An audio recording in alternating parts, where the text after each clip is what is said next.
sesión 112 ordinaria se da por aprobada por no haber sido objeto de observaciones. El acta de la sesión 113 ordinaria queda a disposición de las señoras y señores diputados. Señor secretario, ¿puede dar lectura a la cuenta, por favor? Señora Presidenta, se han recibido los siguientes documentos.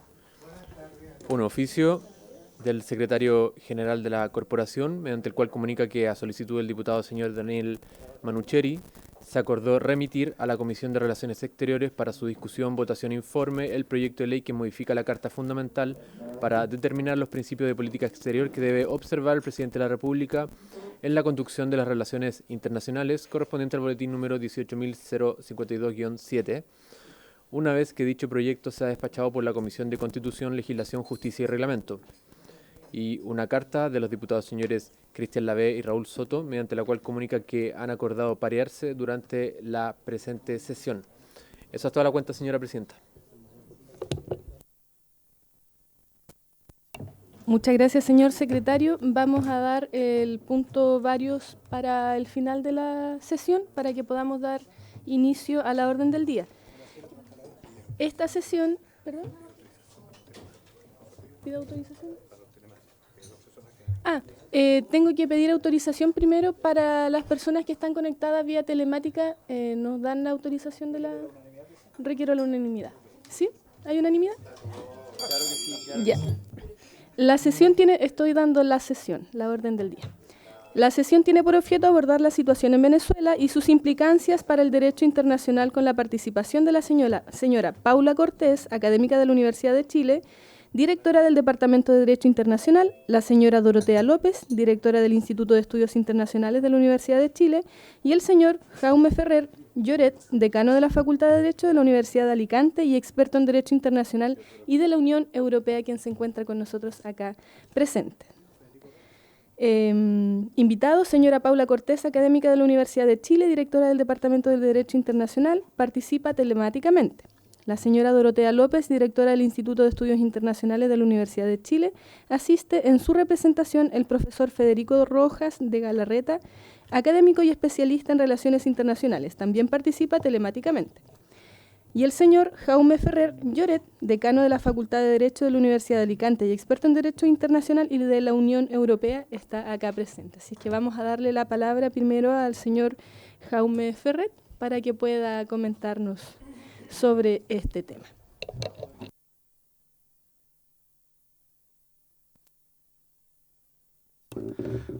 Hola, buenas tardes.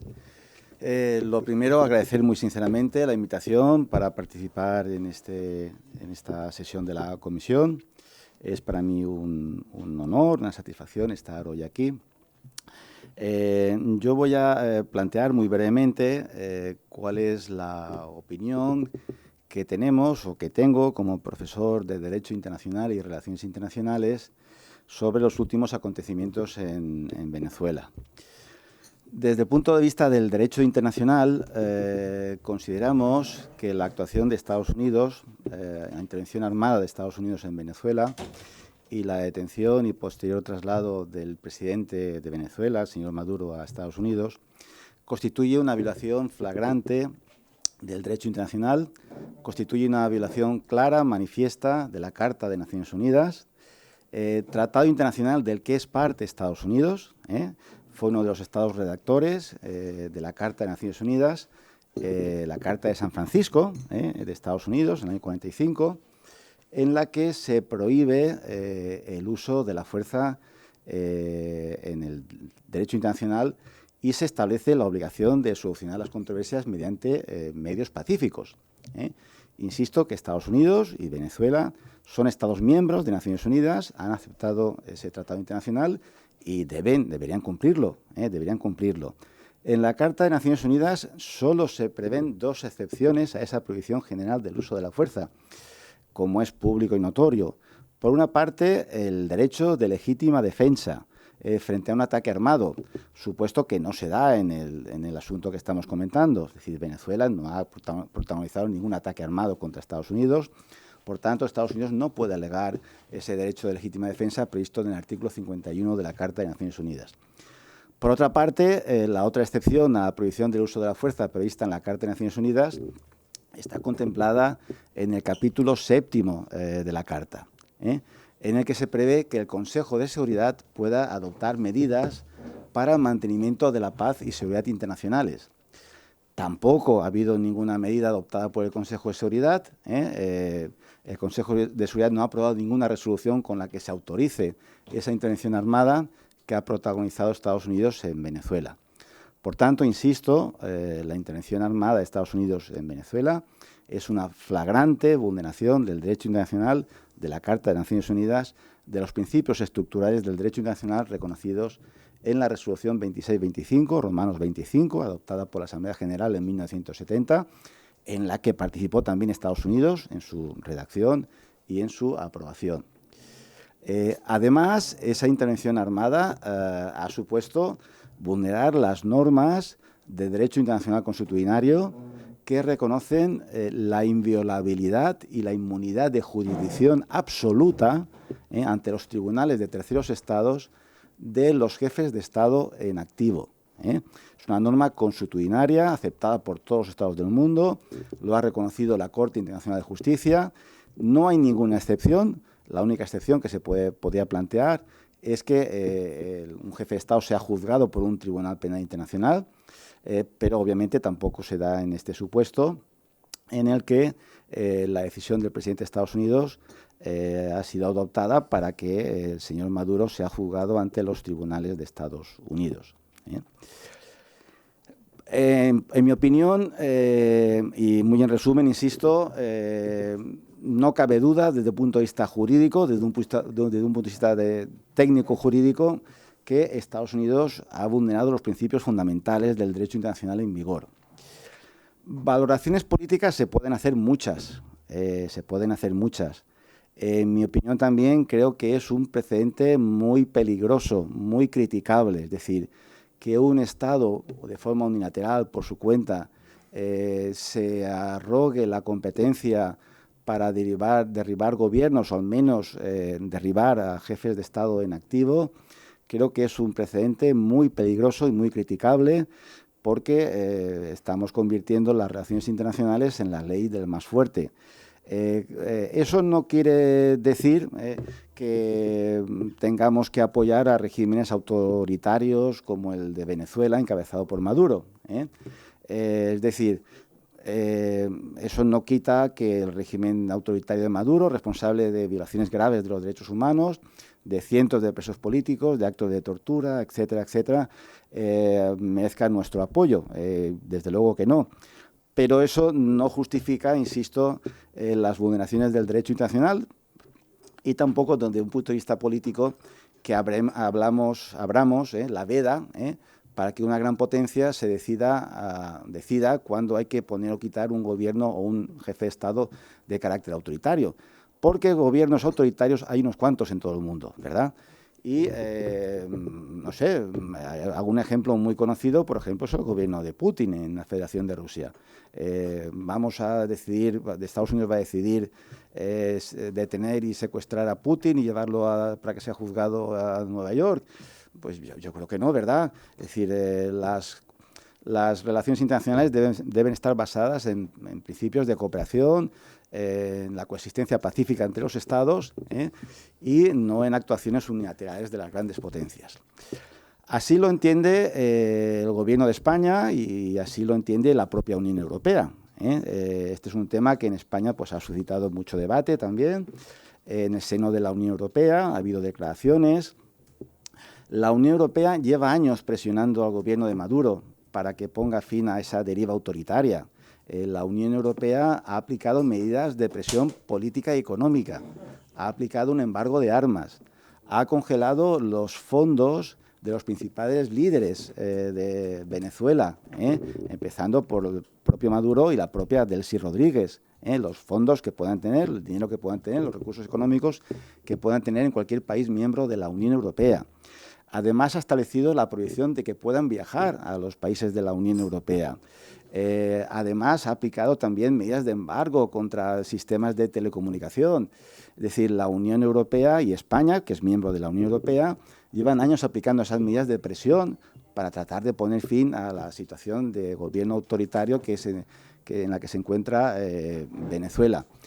Pero España y la Unión Europea no han apoyado, ni mucho menos, la actuación unilateral, la vulneración del derecho internacional que ha protagonizado Estados Unidos. Yo creo que con buen criterio, porque no se puede apoyar la vulneración del derecho internacional, ni tampoco desde el punto de vista político, pues que un gobierno como el que dirige el señor Trump decida por su cuenta cuándo hay que poner o quitar a un presidente de un gobierno, de un Estado soberano como es Venezuela. En el caso de la Asociación Española de Profesores de Derecho Internacional, la IBDIRI, que es una asociación que reúne a unos 600 profesores de toda España, se ha aprobado una declaración de condena de esa intervención. La IBDIRI está en la página web, la Asociación Española de Profesores de Derecho Internacional y Relaciones Internacionales, en la que se condena la intervención armada de Estados Unidos en Venezuela y la detención y secuestro del presidente Maduro. Y por último, añadir, y yo creo que también es importante destacarlo, porque no es un tema menor, ni mucho menos, que como consecuencia de esa intervención armada han muerto decenas de personas. Han muerto decenas de personas. Es decir, ha habido víctimas. Es decir, según Estados Unidos, ellos no han sufrido ninguna baja, es la información que nos han dado, pero también, según la información que tenemos, se calcula varias decenas de muertos que han sido consecuencia de esa intervención armada. Es decir, los responsables de esa intervención armada deberían dar rendir cuentas.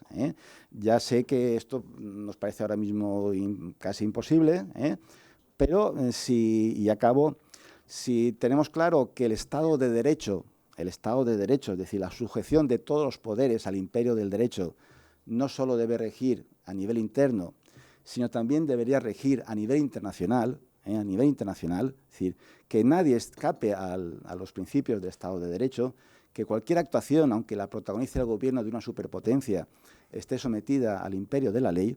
Si aceptamos el imperio del derecho en las relaciones internacionales, el gobierno de Trump y los altos cargos del gobierno y de la administración civil y militar que han decidido esa intervención en Venezuela deberían rendir cuentas a nivel penal e incluso administrativo o civil. Porque, insisto, el que hayan muerto decenas de personas como consecuencia de esa intervención, yo creo que también hay que destacarlo. No hay que destacar solamente la intervención como tal en general y la detención del señor Maduro y su esposa, sino también hay que destacar y poner encima de la mesa que han muerto varias decenas de personas que tendrán sus familias, ¿verdad?, y que son seres humanos también. Esta es, muy en resumen, la opinión, la visión de este tema que quería manifestar como profesor de Derecho Internacional y Relaciones Internacionales en una universidad española, en la Universidad de Alicante. Nada más y muchas gracias. Muchas gracias, don Jaume. ¿Alguna pregunta de los señores diputados acá presentes hacia nuestro académico que hoy día para poder darle la palabra igual a las demás expositores? ¿Ya? Entonces damos la palabra, entonces. Vamos a seguir entonces con las exposiciones y al final vamos a dar un espacio para las preguntas. Señora Paula Cortés, académica de la Universidad de Chile, directora del Departamento de Derecho Internacional, quien se encuentra participando telemáticamente, le damos la palabra para que usted pueda comentarnos su exposición. Muchas gracias, presidenta. Para mí es un honor haber sido invitado a exponer a la Comisión de Relaciones Exteriores, Asuntos Interparlamentarios e Integración Latinoamericana de la Honorable Cámara de Diputados y Diputadas, ya que esto muestra el interés y la confianza que tienen ustedes como parlamentarios en nuestra visión, nuestros conocimientos como miembros de la comunidad académica. Primeramente, me gustaría aclarar que mi intervención en esta comisión es de carácter personal y no representa a ninguna de las instituciones con las que trabajo o colaboro. Bueno, dicho esto, me voy a referir especialmente al tema que se me ha solicitado exponer. Esto es la situación de Venezuela y las implicancias para el derecho internacional. Estoy en completo acuerdo con todo lo que acaba de exponer el profesor de la Universidad de Alicante, que precedió en la palabra. La verdad es que respecto de la situación puntual de la intervención militar de los Estados Unidos en Venezuela, yo creo que no he leído, o debe ser una postura muy minoritaria, que de la comunidad académica se haya justificado por el derecho internacional dicha intervención. O sea, las normas de la Carta de Naciones Unidas que consagraron en el derecho de los tratados la prohibición de la amenaza y el uso de la fuerza, específicamente el artículo 2.4, consagraron normas que ya eran, se entiende, derecho consuetudinario, como lo estableció la Corte Internacional de Justicia, precisamente en el caso de financiamiento de los paramilitares en Nicaragua, por Estados Unidos también, cuando intentó decir que no se podía aplicar la Carta de Naciones Unidas, la Corte le dijo que estas normas de la prohibición de la amenaza al uso de la fuerza pertenecen al derecho consuetudinario, a la costumbre internacional, ¿cierto? Eh, y entonces, si uno también ve desde la perspectiva de los Estados Unidos, tampoco Estados Unidos ha intentado justificar a la luz del derecho internacional su intervención. Y entonces eso nos pone en un escenario eh, que no es nuevo si nosotros pensamos cómo se ha ido creando el derecho internacional. Y uno a veces comete el error, y me gusta mucho que los colegas que están exponiendo también son profesores de relaciones internacionales. El derecho internacional es el deber ser, ¿cierto? Las reglas de las cuales los estados se han dotado para cumplir. Pero las relaciones internacionales son el ser, la manera en que los estados se mueven, ¿cierto?, según sus intereses y cómo actúan en la vida internacional. Y la verdad es que si en el derecho internacional en general y en la mayoría de sus ramas es un derecho que tiene, yo creo que un cumplimiento mayor que el propio derecho doméstico. Yo siempre le digo a los alumnos, nosotros en Chile tenemos normas que sancionan, ¿cierto?, el homicidio, por supuesto, ¿cierto? Está prohibido matar a otra persona. Pero ¿hay homicidios todos los días en Chile? Sí, ¿cierto? El derecho internacional no está exento de esto. También hay casos en que, por supuesto, se incumple. Y claro, cuando se incumple, tenemos situaciones como la que estamos viendo hoy día en Venezuela. Y no solo en Venezuela, yo creo que estamos en un momento muy delicado. Algunos dicen un nuevo orden internacional. Yo no creo que sea algo nuevo. Nosotros, si ustedes, por ejemplo, ven la intervención que hizo Estados Unidos en el año 89 en Panamá, ¿cierto?, para sacar al dictador Noriega, es muy parecido, se le acusa de temas primero de narcotráfico, ¿cierto?, que era el caso. Y acá entonces la intervención que hace, ¿cierto?, Estados Unidos también lo justifica en su derecho interno. Lo justifica porque dice que el jefe de esta banda que le pusieron, ¿cierto?, el Cartel de los Soles, que luego el mismo Departamento de Estado de Estados Unidos retiró, digamos, este tipo de cargo. Entonces, la verdad es que acá lo que vemos es una derrota del derecho internacional, pero yo creo que tenemos que centrarnos también. Yo en esta intervención, si voy muy desordenada, pido las disculpas, hay dos cosas fundamentales que hay que ver. Uno, yo creo que unánimemente sabemos, y tal como lo dijo excelente la exposición del profesor Jaume, tenemos la violación flagrante de normas de uso de la fuerza en el derecho internacional, ¿cierto?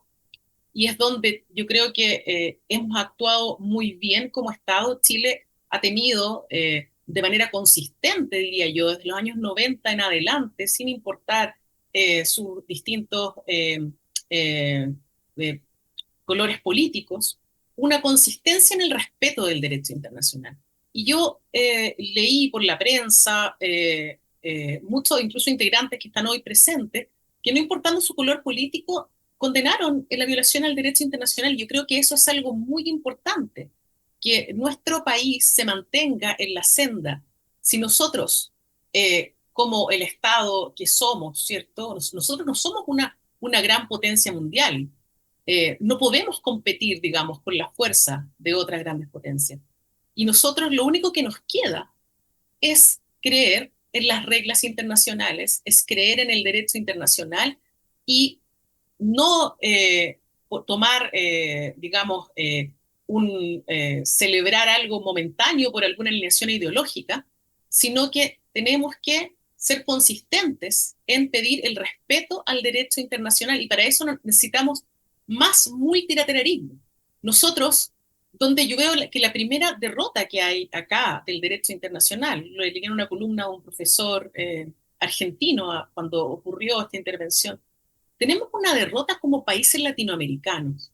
¿Por qué digo esto? Si bien hoy la democracia no es la forma de gobernar que es mayoritaria en el mundo, hay un declive en la democracia, nosotros como países latinoamericanos, en el seno de la OEA, después de los años 90, construimos colectivamente herramientas para fortalecer la democracia y tener la democracia como un valor dentro de los estados latinoamericanos. Fue en el año 91, de hecho, en la Asamblea General de la OEA reunida en Santiago, en donde se firma el Compromiso de Santiago y la Resolución 1080, donde los gobiernos americanos, después que declaran que la democracia representativa era una condición indispensable para la estabilidad, la paz y el desarrollo, expresan su determinación de adoptar un conjunto de procedimientos específicos, oportunos y expeditos para asegurar la promoción y defensa de la democracia. Eso se establece luego en la Resolución 1080 de 1991. Estados Unidos también es parte de la OEA. Y luego, este mecanismo del año 91, que se aplicó por primera vez cuando el presidente electo democráticamente en Haití, Jean-Bertrand Aristide, fue depuesto, se reúne el Consejo Permanente de la OEA y no reconoce al presidente que había depuesto el general Raúl Cedras, Aristide. O sea, nosotros durante todos estos años fallamos en tener alineaciones ideológicas dentro del mecanismo o los mecanismos que establece la OEA. Incluso luego, en el año 2001, la Asamblea General se reúne en Lima y aprueba la Carta Democrática Interamericana, que fue usada el 2009 para suspender y aplicar todas las herramientas necesarias cuando se depuso al presidente democrático Manuel Zelaya por el congresista Micheletti. Estaba, recuerdo, José Miguel Insulza como secretario general de la OEA, y estos mecanismos nos sirvieron como latinoamericanos para proteger este valor que como latinoamericanos en las resoluciones o dentro del marco del Tratado de la Carta de la Organización de los Estados Americanos tenemos la democracia como un valor. Y yo creo que acá, como dije, hay dos cosas separadas. Una, el problema ante el derecho internacional general, de las normas de uso de la fuerza, el respeto a la soberanía de los estados, el respeto a la libre determinación de los pueblos. Nosotros hemos escuchado graves declaraciones del presidente de los Estados Unidos respecto a que ellos van a comandar Venezuela hasta que sea necesario y van a manejar sus recursos naturales. Entonces, ante eso, nosotros no podemos más que estar alineados con el derecho internacional y con las reglas que los mismos estados se han dado. Bien, los foros correspondientes, de manera multilateral, estar con los demás estados y comunicarlo así desde nuestros diferentes poderes, poder ejecutivo, poder legislativo, para poder seguir impulsando este respeto al derecho internacional. Sin duda, en esta derrota de la que yo hablo, vemos que el derecho internacional no fue suficiente. No fue suficiente en cuanto no se pudo parar antes al régimen de Maduro. No fue suficiente en cuanto se estableció, ¿cierto?, una primera investigación en la Corte Penal Internacional por los crímenes de lesa humanidad.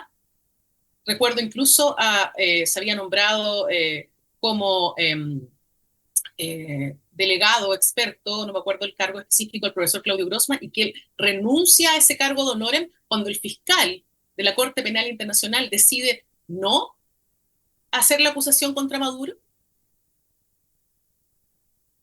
Entonces, las instituciones internacionales, en la forma que hasta hoy las hemos desarrollado, han fallado. ¿Pero qué significa eso? ¿Que tenemos entonces que darle la espalda al derecho internacional? Todo lo contrario, tenemos que seguir evolucionando y fortaleciendo y haciéndolo cada vez más eficaz. Va a hacer eso que estas cosas, como intervenciones unilaterales de grandes potencias, porque estamos hablando hoy del caso de la intervención de Estados Unidos en Venezuela, pero miremos qué está pasando en Ucrania, ¿cierto? Tenemos otra gran potencia que también ha agredido a un Estado soberano y se mantiene en una guerra. ¿Para qué vamos a hablar de los casos que están pasando en Gaza, en Sudán? Entonces, nosotros no podemos apegarnos en esto a lo que nos convenga ideológicamente. Tenemos que estar del lado del derecho, del lado de las reglas. Y yo creo que eso es muy importante. Respecto de lo que comentaba, la situación de Venezuela, si ustedes lo piensan, desde la intervención de Estados Unidos, no ha cambiado mucho para las personas que siguen en un régimen que tiene una represión tremenda, víctimas de derechos humanos, tiene presos políticos. Hay algunos presos políticos que se han liberado apenas. No hemos visto en esta intervención, ¿cierto? No hemos hablado ni de fecha para una transición democrática, para las elecciones. No hemos hablado de cuándo se van a liberar los presos políticos.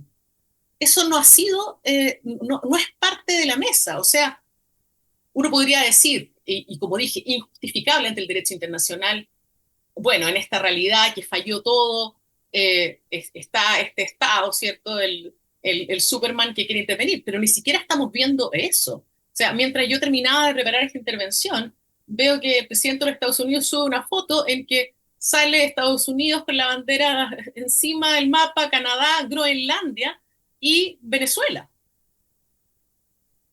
Entonces, yo digo, lo único que nos queda como Estado es seguir alineándolos con el derecho internacional.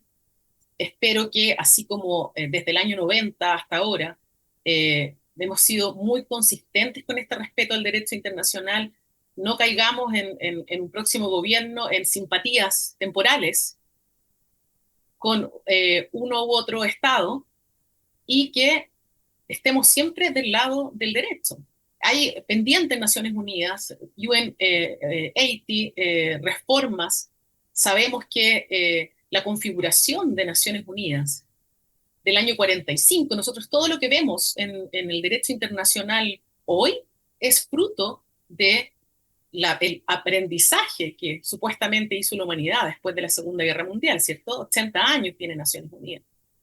Y efectivamente se ha evitado una tercera guerra mundial. O sea, no es poco la labor que ha hecho Naciones Unidas hasta el día de hoy. No es poco todo el sistema universal y regional que se ha ido desarrollando respecto a la garantía, la promoción y el respeto a los derechos humanos. Y eso, el proceso de humanización del derecho internacional también ha sido fantástico.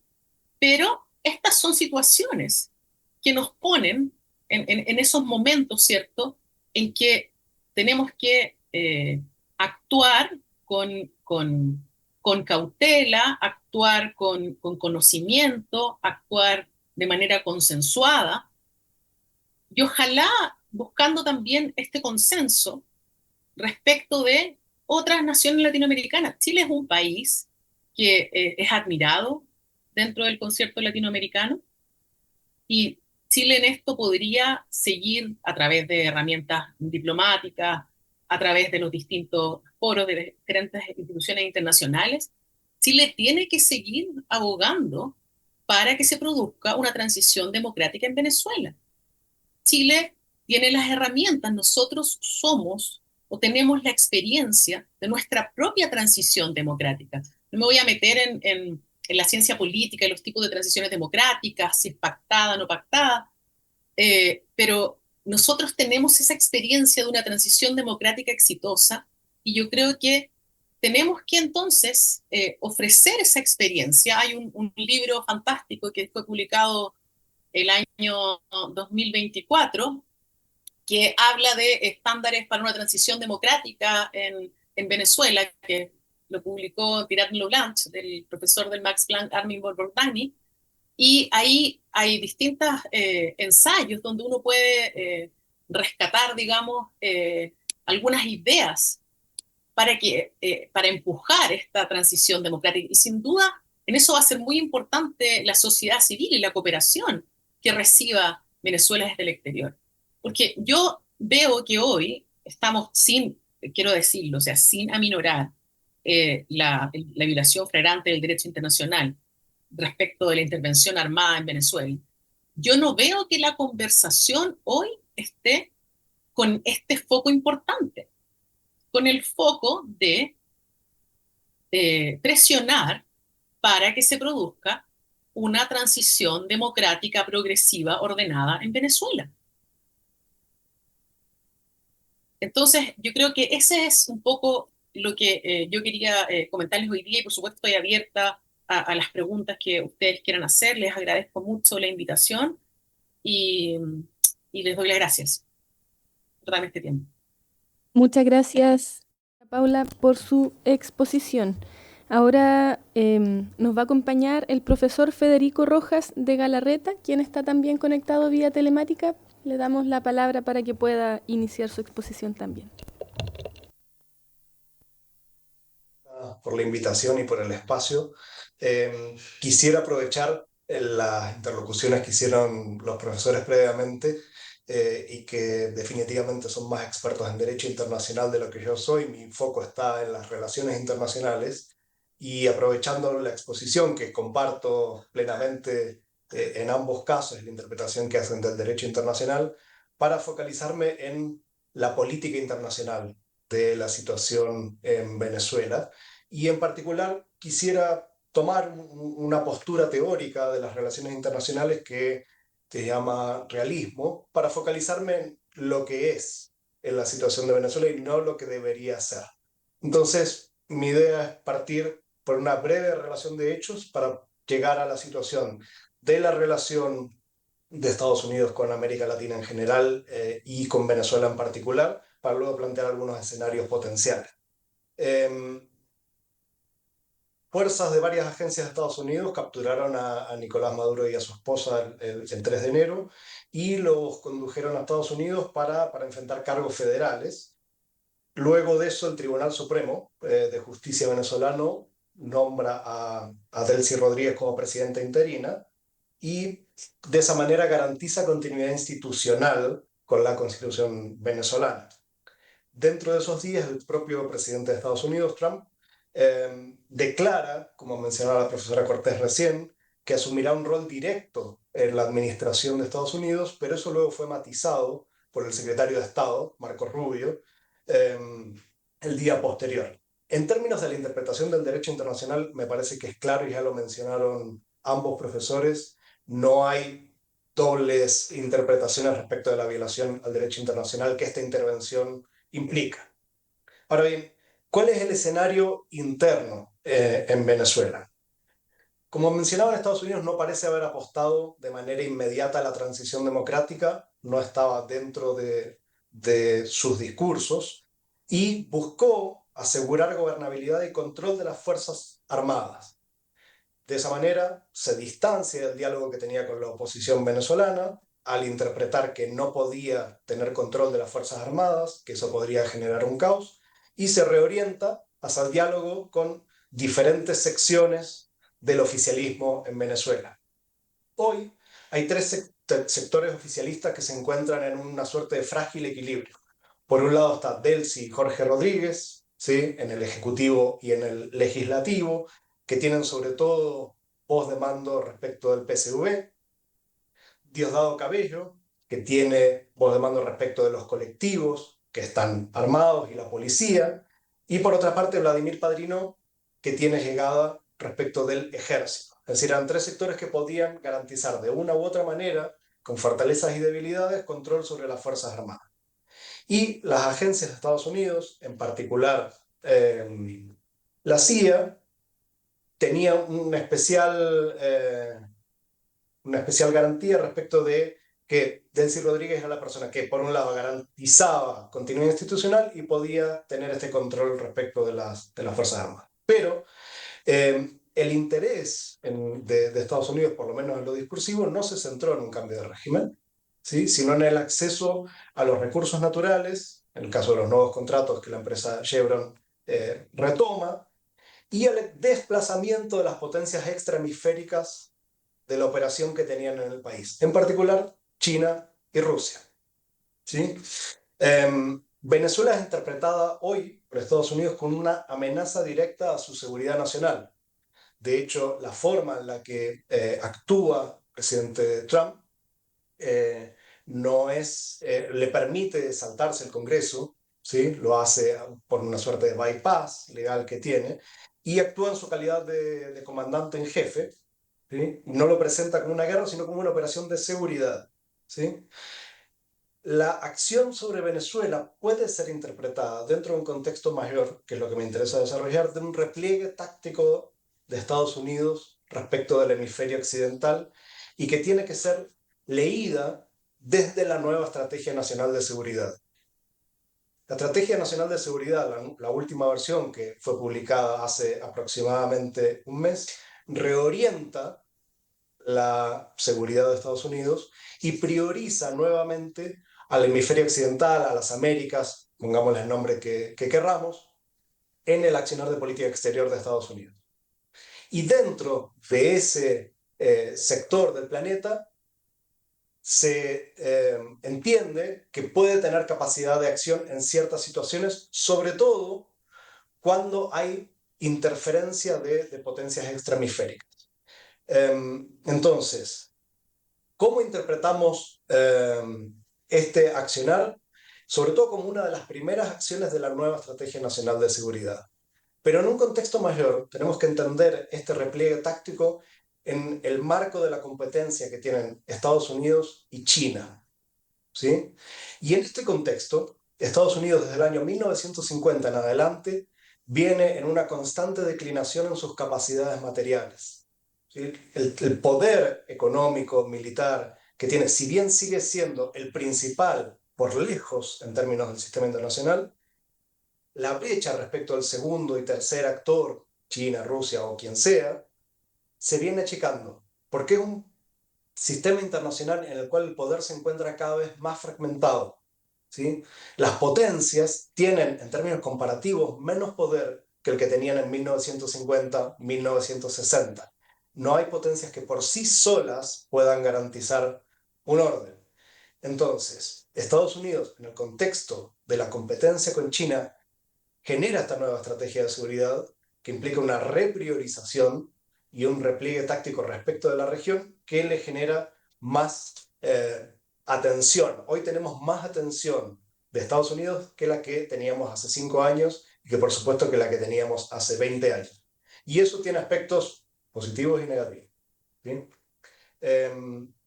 Me interesa, más allá de este contexto, mencionar o hacer una suerte de análisis crítico respecto a la situación regional de Venezuela. Hay muchos mecanismos de concertación, de cooperación regional que de manera más activa o más pasiva tuvieron sobre la mesa la situación de Venezuela. Ninguno de ellos tuvo éxito. No hay acción que haya tenido éxito respecto a la situación de Venezuela. Entonces, en términos regionales, y en particular los liderazgos regionales, me refiero al caso de Brasil, deben hacer un mea culpa respecto de la falta de soluciones y la falta de respuesta a una situación que lleva más de una década.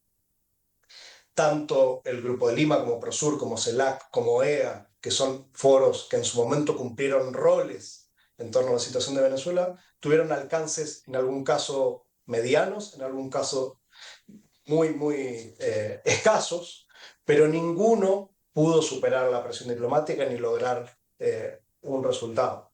Entonces, hay que entender también esta acción de Estados Unidos en un contexto de falta de respuestas regionales. Si bien se ofrece la intermediación de países como Brasil, como Colombia, esto se da más de una década después de no tener respuestas. Me interesa, en términos de relaciones internacionales, cerrar con una breve reflexión respecto de cómo se determina y cómo se formula la política exterior de Estados Unidos, porque creo que nos puede dar luces respecto de cuáles son los siguientes pasos. La política doméstica de Estados Unidos tiene impacto sobre la política exterior. No podemos entender la política exterior de Estados Unidos solamente a partir de elementos sistémicos o estructurales o de la relación con otros países. Tenemos dos grandes posturas, no hay una posición monolítica de Estados Unidos respecto a Venezuela.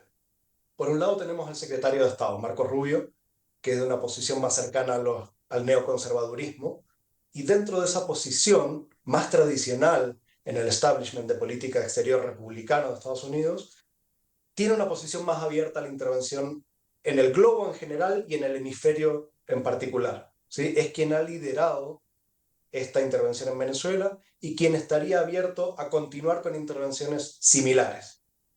Por otra parte, tenemos a J.D. Vance, que es el presidente, tiene una postura diferente, mucho más aislacionista y más cercana a la idea del Make America Great Again, que implica no intervenir en asuntos extranjeros. Ambas posturas están en tensión y ambos, tanto J.D. Vance como Marcos Rubio, son potenciales sucesores de Donald Trump a la presidencia en un contexto de muy baja probabilidad de reelección por la edad, no por la situación política necesariamente, pero sí por edad.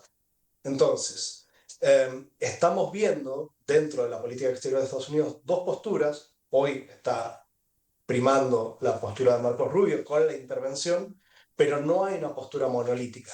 Dependiendo de la tensión entre ambas posturas, creo que podemos tener más claridad respecto de qué tipo de escenarios puede suceder en Venezuela, por lo menos en el corto y mediano plazo.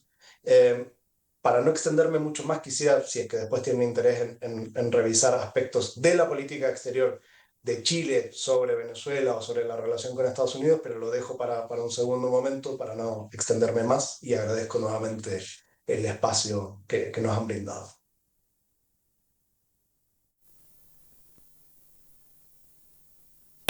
Muchas gracias, don Federico, por su exposición. Damos entonces inicio a la ronda de preguntas de los diputados presentes para que puedan formularlas. Diputado Mirosevic.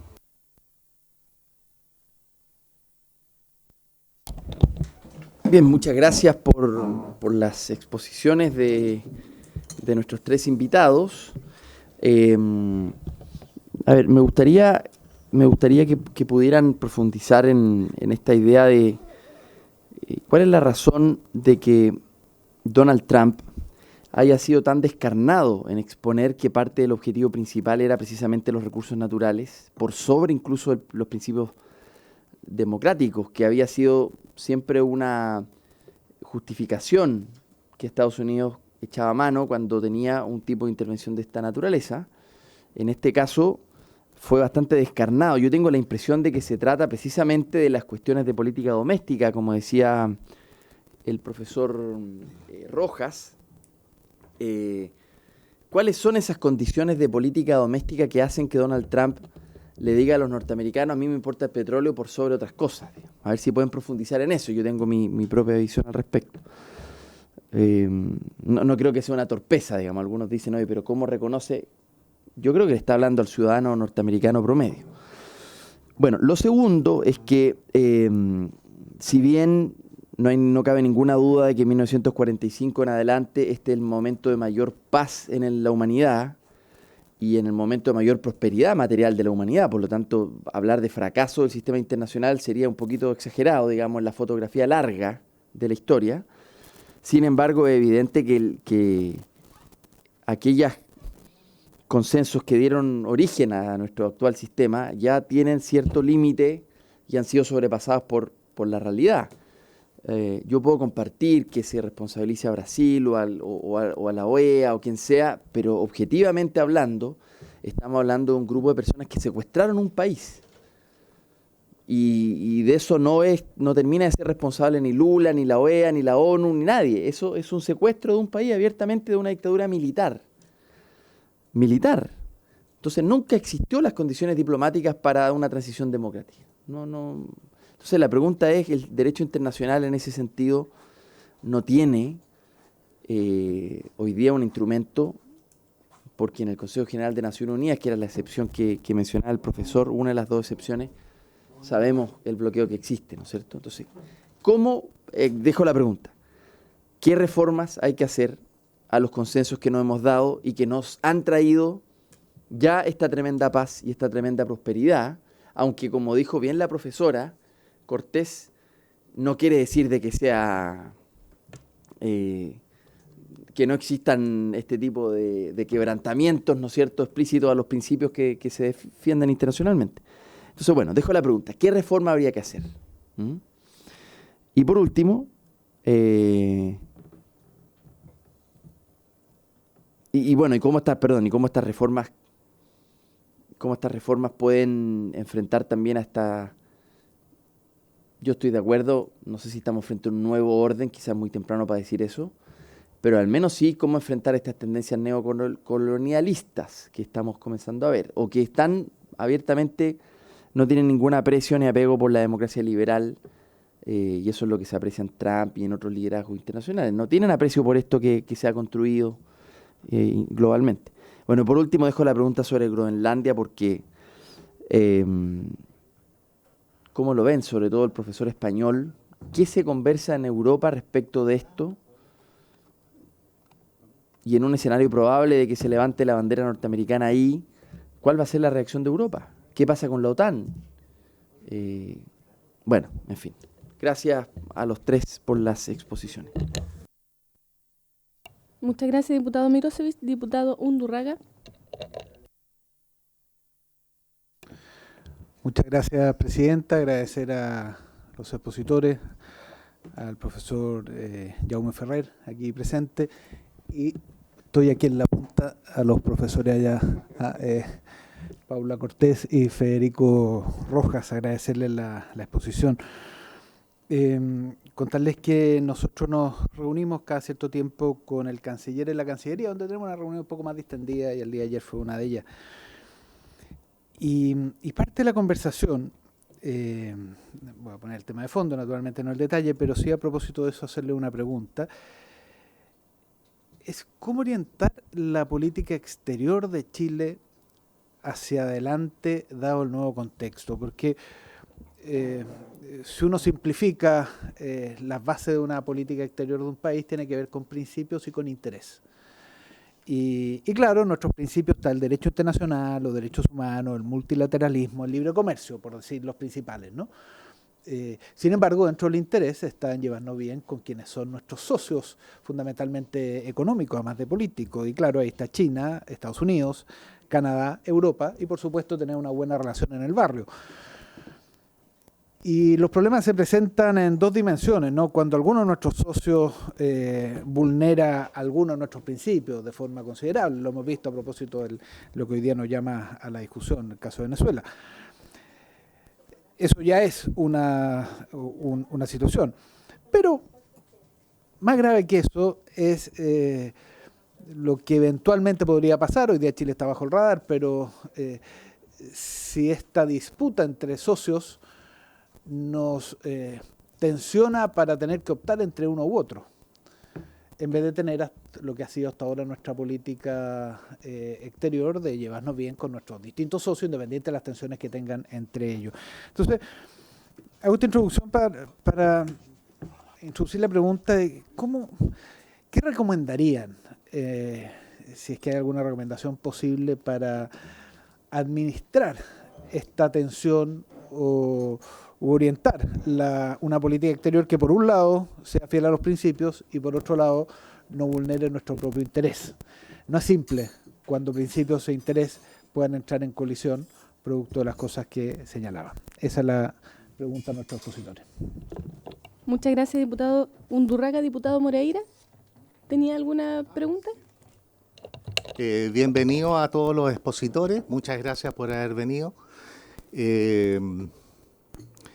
Bueno, en el punto principal de lo que es la violación del derecho internacional, que no es de ahora, lo vimos en la invasión de Rusia a Ucrania, vemos cómo no se respetan los derechos humanos y también por lo mismo internacional en Cuba, son 60 años, y hoy día de un régimen que comenzó hace más o menos 25 años en Venezuela, que comenzó como un régimen autoritario, que hay que decirlo, se ganaron, quien fue en su principio presidente, ganó elecciones democráticamente, pero hoy día estamos en un sistema que es totalmente una dictadura, no es autoritario, es una dictadura derechamente. Entonces, el fondo, ¿cómo podemos defender el derecho internacional? Yo siento que si bien es cierto, en su periodo Las Naciones Unidas obviamente han mantenido la paz en el mundo, pero hoy día veo que organismos internacionales como ellos, la OEA, se llevan en conversaciones nomás. Y tenemos a Cuba con más de 60 años de dictadura en que sufre el pueblo, lo mismo que está pasando en Venezuela, lo mismo que están sufriendo los cristianos en Nigeria, creo que es Nigeria. ¿Y qué pasa para ellos con el derecho internacional? ¿Quién los defiende? Es como para pensarlo. Aquí no se trata que se haga lo que se hizo, y digamos las cosas como son. Lo que está pasando en Venezuela no lo hizo solo Estados Unidos, porque al señor Maduro lo vendieron. ¿Cómo es posible que ahora hace poco quien está dirigiendo Venezuela se reúne con el director de la CIA de los Estados Unidos? Yo voy más cómo defendemos el derecho internacional. ¿Qué hacemos? Porque, insisto, solo con conversaciones no llegamos a absolutamente nada. Y ese es el gran ejemplo de lo que acabo de decir. ¿Cómo es posible que un país tenga 60 años sin respeto a los derechos humanos, sin democracia por lo menos? Entonces, insisto, ¿cómo podemos defender el derecho internacional para que no pase lo que está pasando? Esa es mi pregunta. Muchas gracias. Muchas gracias, diputado Moreira. Bueno, por mi parte, igual quiero agradecer a nuestros expositores, a nuestros académicos, profesoras, profesores, que nos vinieron a apoyar hoy en esta sesión.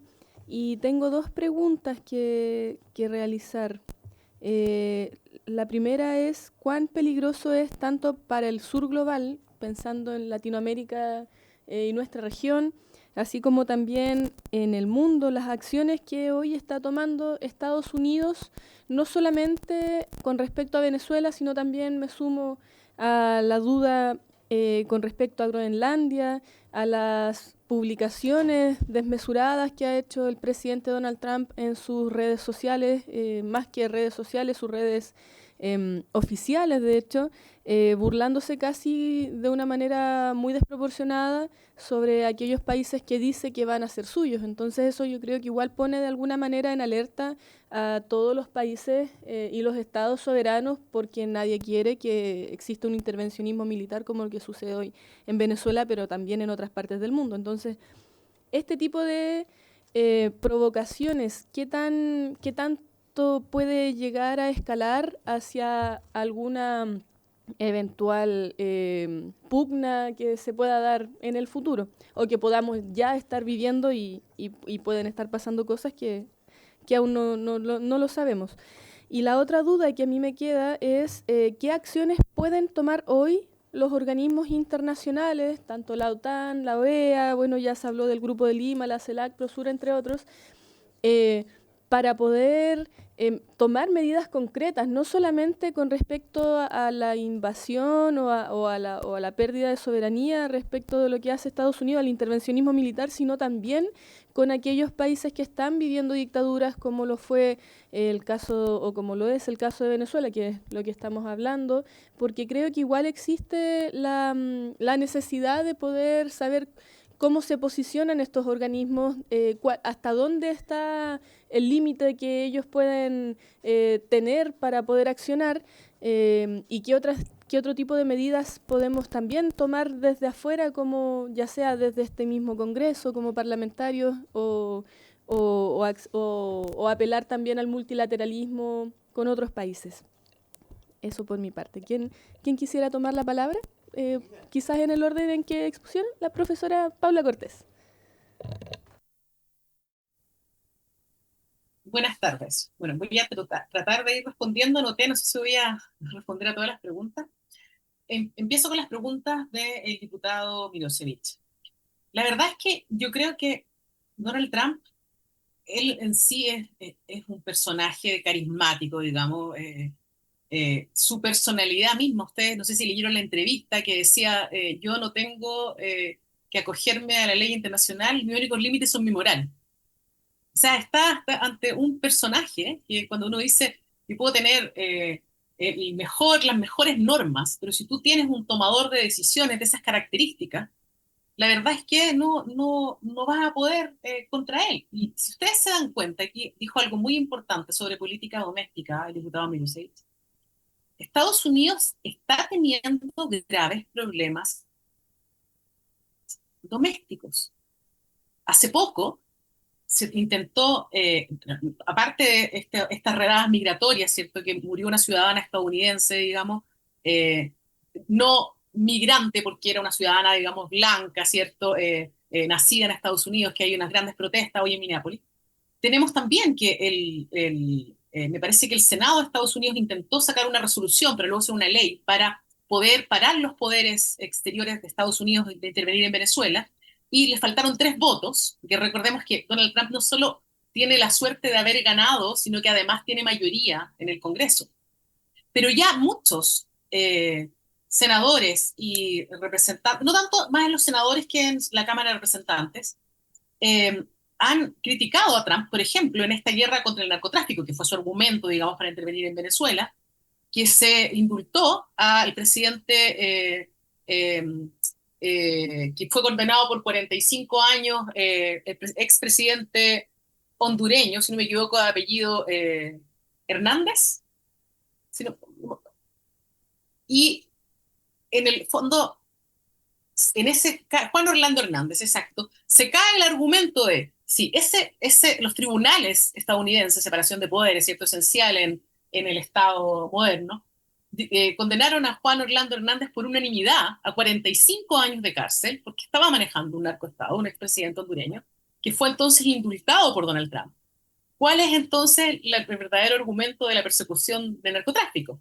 Y entonces ya senadores republicanos, esgrimiendo eso, han dicho, pero entonces, ¿con qué cara usted nos viene a decir que quiere perseguir aquí a Nicolás Maduro? Es solamente un tema de partidista ideológico, ¿cierto? Entonces yo creo que es clave dentro de la política doméstica norteamericana lo que vaya a pasar en las elecciones de midterm, ¿cierto? De medio tiempo, porque podría entonces volverse en contra de las mayorías que tiene Donald Trump y ya se le podría poner más cuesta arriba. Si ustedes piensan lo que estamos hablando del derecho internacional, en el derecho doméstico estadounidense, que era una de las democracias más fuertes, ¿cierto?, del mundo, tampoco sus normas internas han logrado detener a este poder ejecutivo tan fuerte, porque las herramientas las tienen, ¿cierto? Tienen el impeachment, ¿cierto? No han podido, ni siquiera estuvo convicto, ¿cierto?, por unos cargos menores, pero eso no le impidió salir presidente por una segunda vez. Entonces, la propia democracia estadounidense hoy está pasando por un periodo que también ellos están repensando eso. Y eso yo creo que sí, esto en las elecciones de medio tiempo cambia. Están en Estados Unidos con un tema de una inflación muy grande también. O sea, el ciudadano medio estadounidense no está tan contento con las acciones de Trump. Hay encuestas recientes que dicen que el 80% está en contra de la intervención en Venezuela. Entonces, yo creo que eso habría que observarlo, como digamos a futuro respecto de este caso en particular, respecto a lo que preguntó el diputado Milosevich. Entonces, yo creo que eso es más a la personalidad de él y lo que podría pasar en política interna. Luego, preguntó el diputado, si no me equivoco, el tema de qué reformas se podrían hacer. Yo creo que, si bien podemos luego pensar que las reformas tienen que ser, ¿cierto?, consensuadas por los estados y normalmente en tratados internacionales en los cuales este Parlamento siempre tiene mucho que decir, ¿cierto?, en el tema de su aprobación. Pero yo creo que no es una falta de normativa, porque uno, por ejemplo, se refirió el profesor español a cosas que había hecho la Unión Europea, ¿cierto?, respecto de Venezuela, la prohibición de viajes, el tema de sanciones económicas. Yo no creo que hoy tengamos una falta de normativa. Yo creo que hay una falta de voluntad. acá en la región, y ahí me voy a meter justamente lo que dijo el diputado Moreira, yo creo que no ha habido voluntad por estar, por ideologías de uno u otro lado, de poder cambiar situaciones. Porque si toda Latinoamérica se hubiera puesto, así como en los casos que yo mencioné, ¿cierto? En los casos de Honduras, en los casos de Haití, que también es hasta hoy algo que no ha podido solucionarse, creo que hubiera sido, no hubiera la situación llegado hasta estos más de 20 años del caso venezolano. Es falta de voluntad, es el esconderse en ciertos principios, porque ¿qué se decía cuando se decía no, los venezolanos tienen que saber cuál es el futuro de Venezuela, principio de no intervención, ¿cierto? Pero principio de no intervención, ¿hasta dónde? Estábamos todos viendo las violaciones a los derechos humanos que estaban ocurriendo y fue muy poco lo que se hizo en conjunto. O sea, no porque Chile le vaya a poner una sanción económica a Venezuela va a pasar algo, digamos, ¿cierto? Entonces, por eso la importancia del fortalecimiento del multilateralismo. Y en el caso, con todo el respeto que me merece la Unión Europea, yo creo que sí hubo gobiernos europeos que eran muy cercanos a Maduro. Y también ha pasado con gobiernos europeos que, habiendo órdenes de detención, por ejemplo, en el caso de la Corte Penal Internacional, han volado esos mandatarios por sobre sus espacios aéreos y tampoco se han cumplido con su obligación de cooperar para detenerlos. Entonces, acá vemos incumplimiento de normas por parte de los estados que, por la configuración del derecho internacional, no existe una policía internacional. Está la sanción, pero probablemente no hay eficacia, ¿cierto? Como dijo el diputado Milosevic, la eficacia del Consejo de Seguridad que puede autorizar el uso de la fuerza. Sabemos el bloqueo por la configuración de los 5 estados con derecho a veto. Entonces, ante este problema de eficacia, cuando no se logra este consenso multilateral, entonces quedan estos espacios para estas aventuras unilaterales. ¿Qué más preguntas? Tenemos las preguntas del diputado Undurraga. Muy buena pregunta respecto de la política exterior chilena y cómo podemos entonces conjugar principios con intereses. Yo creo que nosotros tenemos, como dije, en este desarrollo de nuestra política exterior de los años 90 adelante, una cancillería que tiene funcionarios de excelencia. Y yo creo que hasta ahora nosotros, no solamente, nosotros navegamos la primera guerra comercial en el primer gobierno de Trump de muy buena forma. Ustedes mismos están viendo que Donald Trump hoy les dice a los europeos que no apoyan su incursión en Groenlandia, que les subió no sé cuántos aranceles y hasta junio un 25% si no lo siguen apoyando.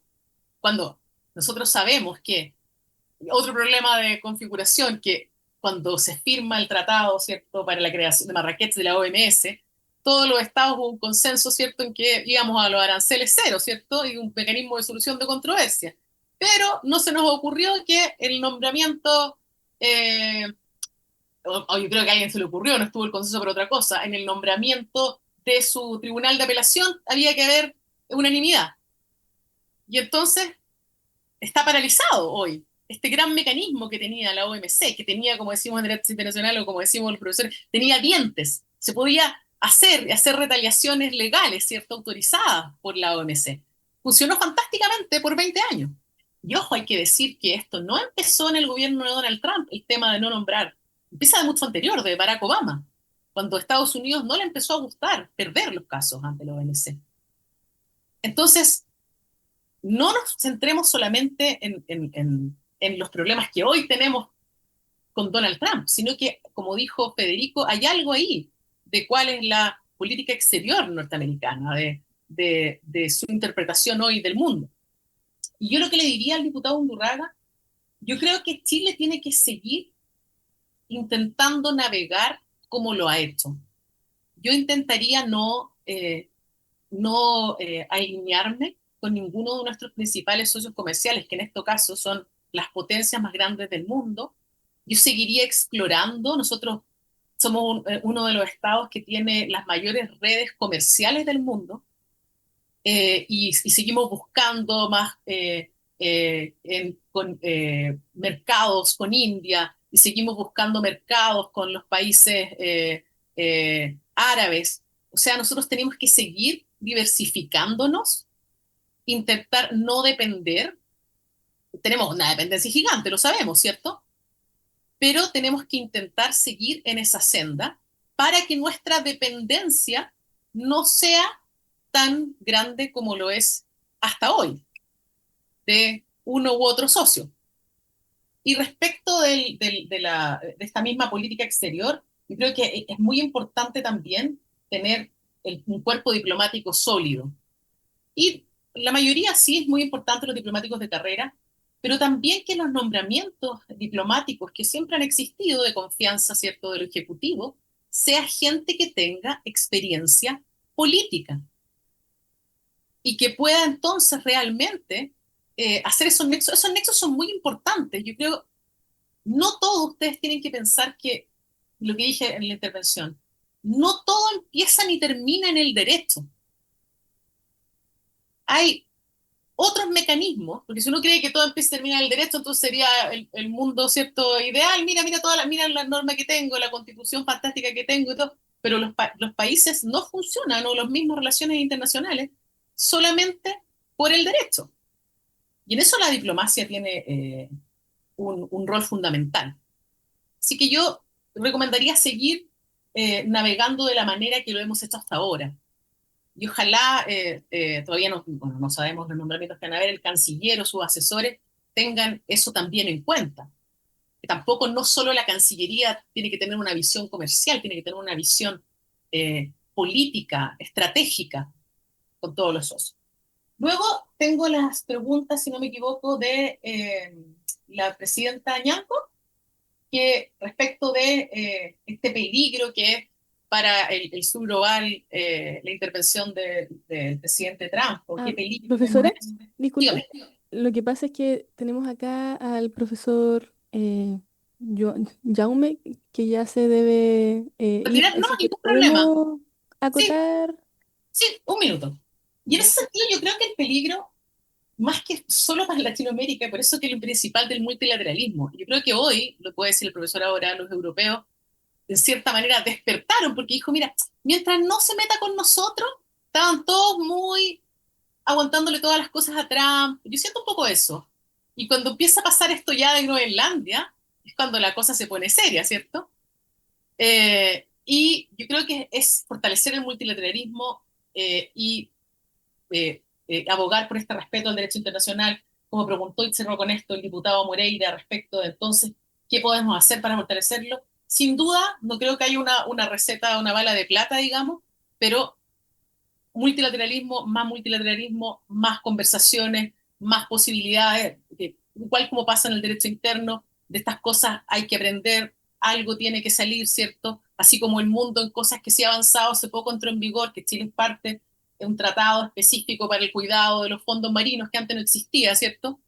Se está discutiendo también un tratado a lo mejor para las pandemias, avanzar en lo que se pueda y más multilateralismo. Eso, muchas gracias. Muchas gracias, señora Paula, por sus respuestas. Le damos entonces la palabra. Muchas gracias. ¿Está encendido? ¿Sí? Sí. Bueno, en primer lugar, agradecer también las dos intervenciones de los profesores chilenos y también las preguntas que se han planteado, que me parecen todas ellas muy importantes, muy interesantes. Voy a tratar de dar una respuesta de conjunto a todas, más que una respuesta concreta de cada una de ellas.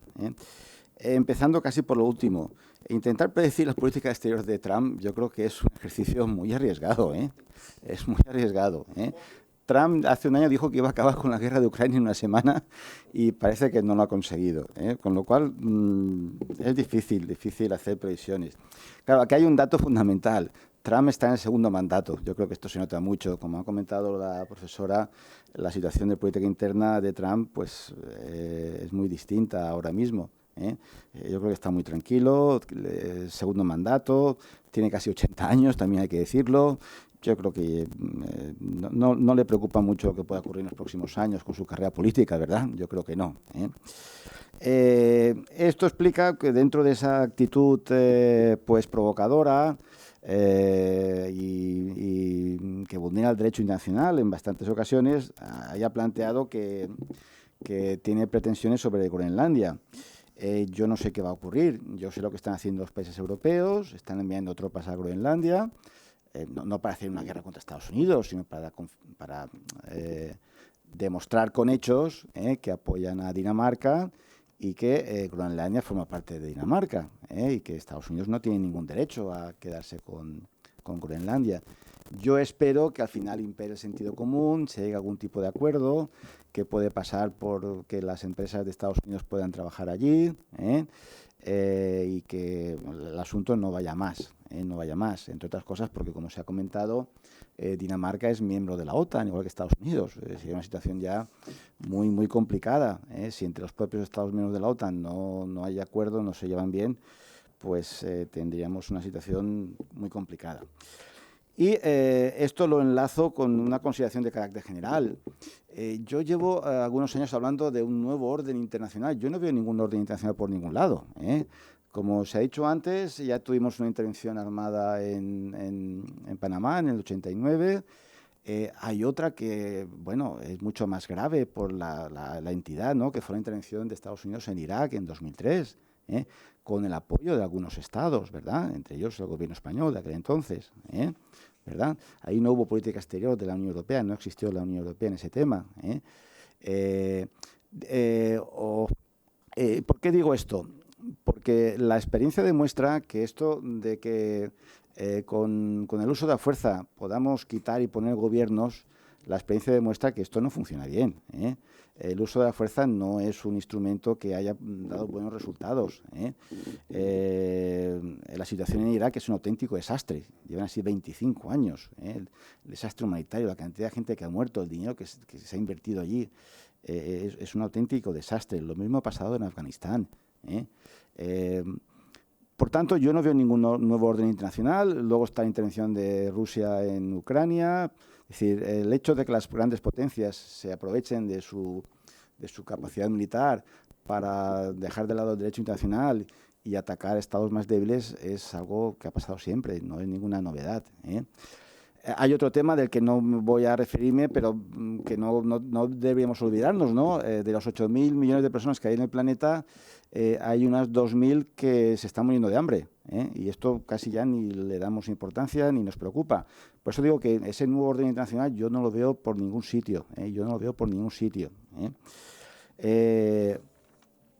Claro, entonces, ¿qué podemos hacer? ¿Qué respuestas? Bueno, yo he comentado lo que ha hecho la Unión Europea, que desde mi punto de vista, como profesor de Derecho Internacional y Relaciones Internacionales, me ha parecido una postura bastante coherente. Es decir, la Unión Europea no tiene capacidad militar para llevar a cabo una intervención armada ni en Venezuela ni en ningún otro estado. Además, no sería legal, no sería conforme con el derecho internacional. Y además, como ya he dicho, desde el punto de vista de la política internacional, esto de quitar y poner gobiernos democráticos en la práctica no funciona, no da buen resultado. No lo ha dado hasta ahora, por lo menos.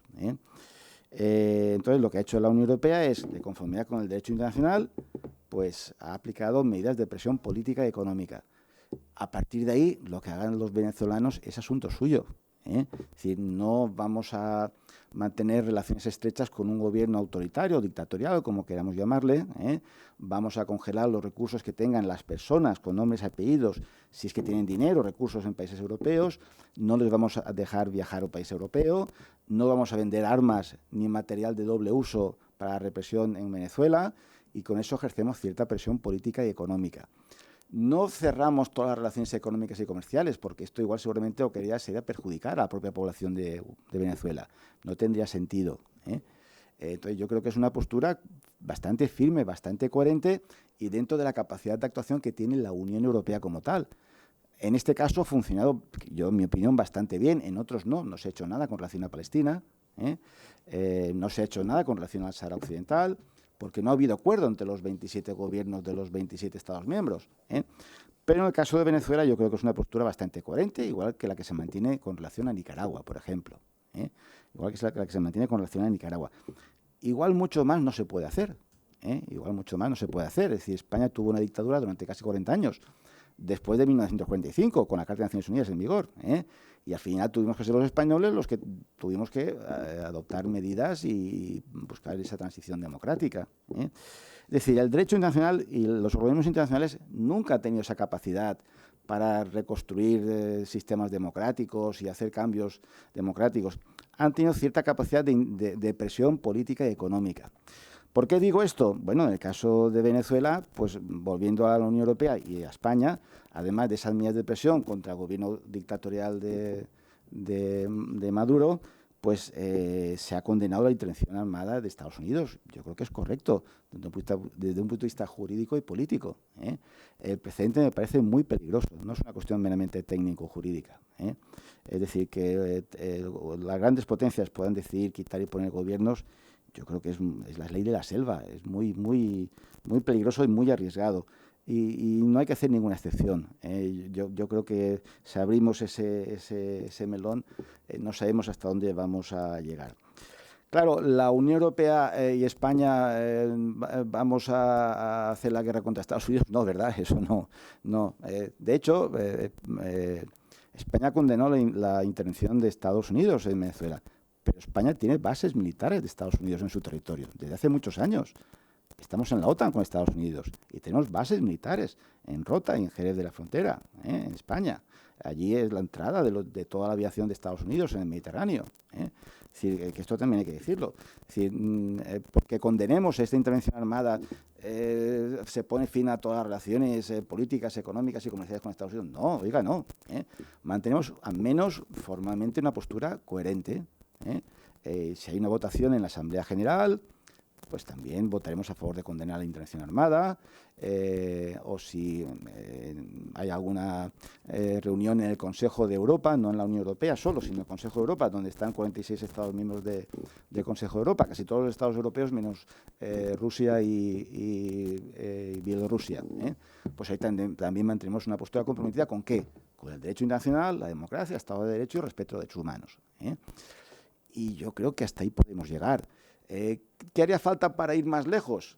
Pues que hubiera un consenso, el consenso que se está intentando establecer dentro de la Unión Europea, que como muy bien se ha dicho, a veces no está muy consolidado. Se ha puesto el ejemplo de Hungría, creo, que mantiene relaciones con Rusia y incluso con Netanyahu, ¿verdad? Con Israel, ¿verdad? Creo que la compañera es el ejemplo a que se refería, ¿verdad? Cuando ha dicho que a veces algún Estado miembro de la Unión Europea no ha detenido a las personas acusadas por la Corte Penal Internacional. Pero la Unión Europea está trabajando ¿para qué? Para que los 27 tengan gobiernos democráticos, que respeten el Estado de Derecho y respeten los derechos humanos, y que estén sometidos a la competencia de un tribunal, el Tribunal de Justicia, y a la competencia además del Tribunal Europeo de Derechos Humanos, ¿verdad? Cualquier particular puede presentar una demanda ante el tribunal. Y esos 27 tengan claro que no se puede hacer uso de la fuerza entre ellos, que cualquier controversia se tiene que resolver de manera pacífica. Para llegar ahí, ¿qué hace falta? Que haya un alto grado de homogeneidad, que los gobiernos elegidos por las poblaciones de esos estados compartan esos principios de manera efectiva y tengan capacidad para implantarlos.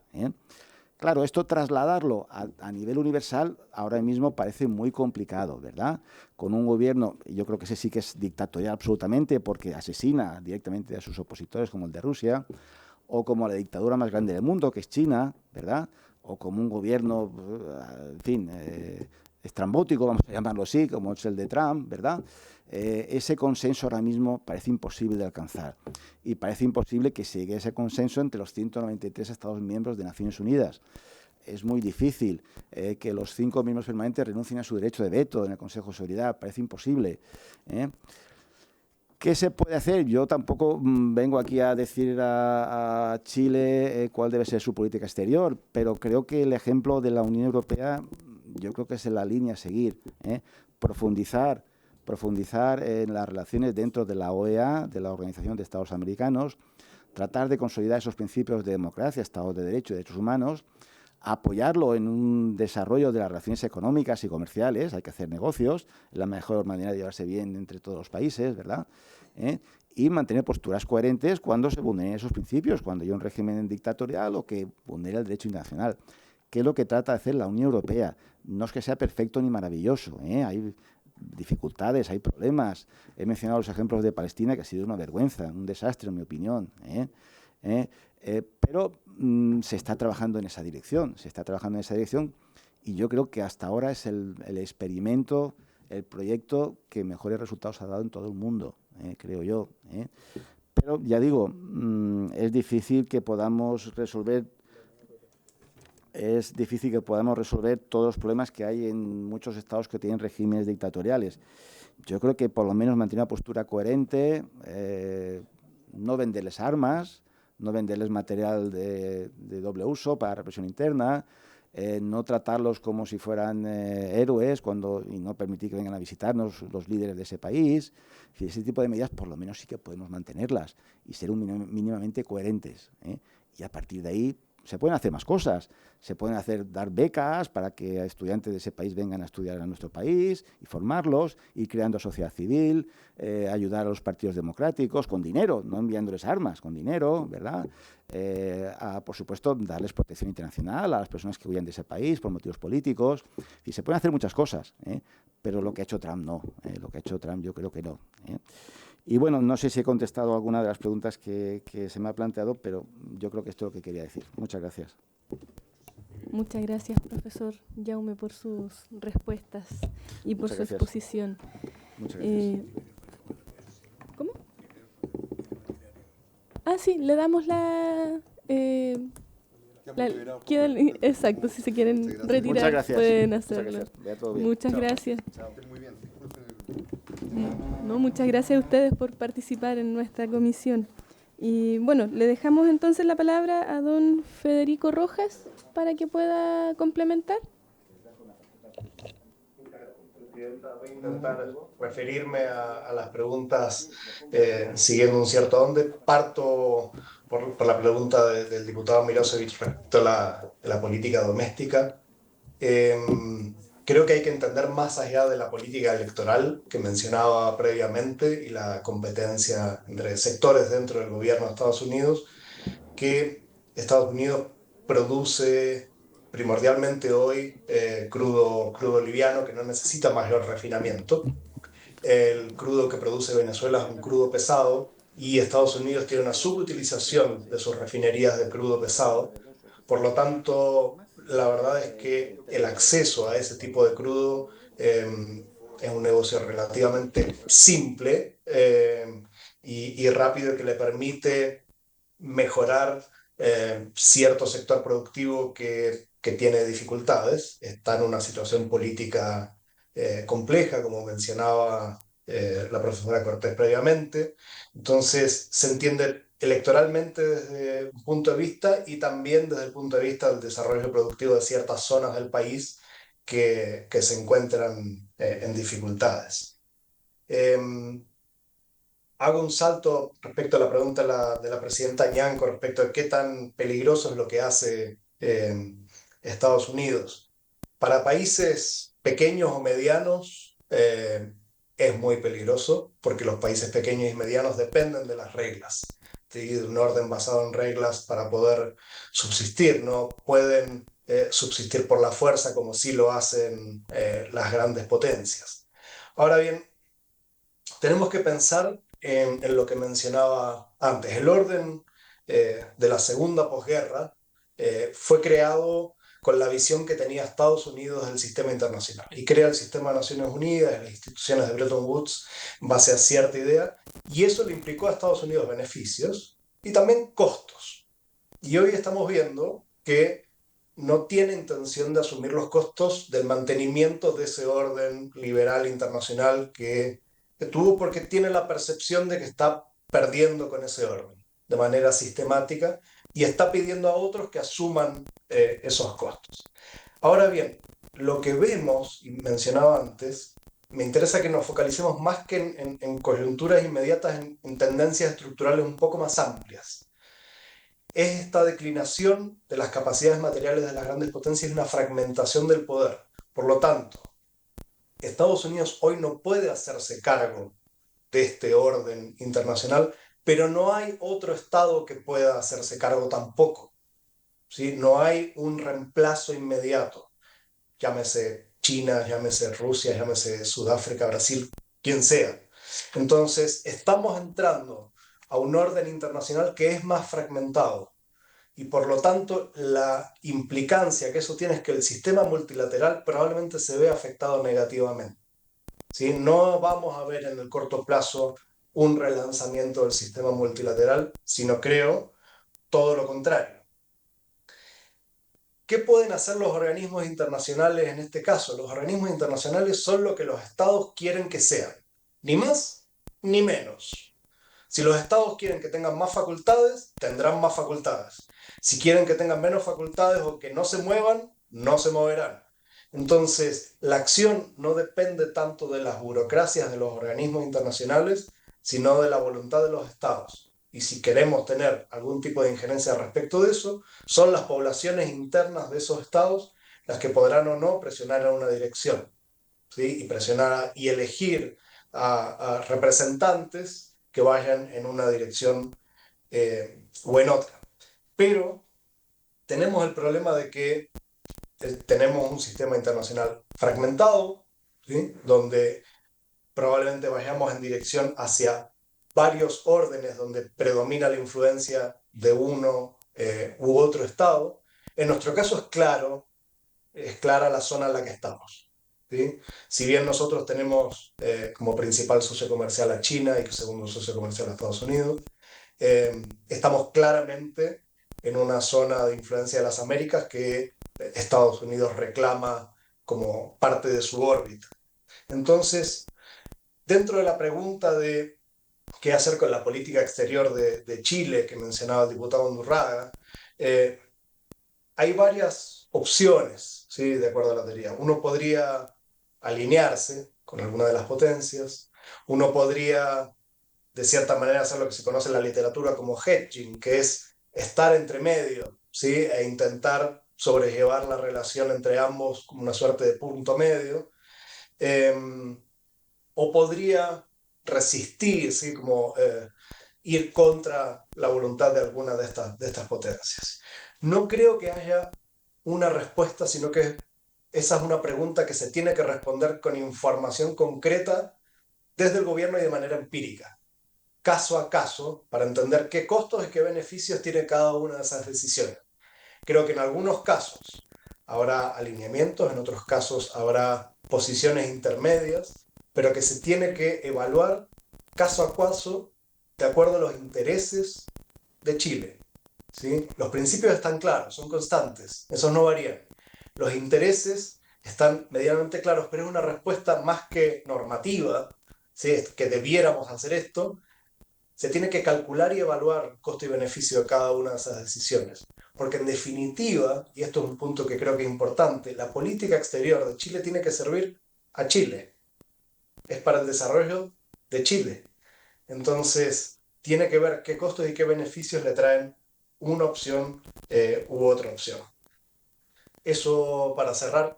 Creo que se me saltaron algunos temas, pero que fueron abordados por los otros profesores, como en el caso de Groenlandia y demás, pero quiero dejarlo hasta acá por no dar tiempo. Muchas gracias, don Federico, por sus respuestas también para poder atender a nuestras dudas. Bueno, ¿hay alguna otra duda, consulta de los diputados presentes? ¿No? Ya nomás. Entonces, por haberse cumplido el objeto de la sesión y agradeciendo nuevamente a nuestros invitados, expositores y expositoras, muchas gracias. Se cierra la sesión.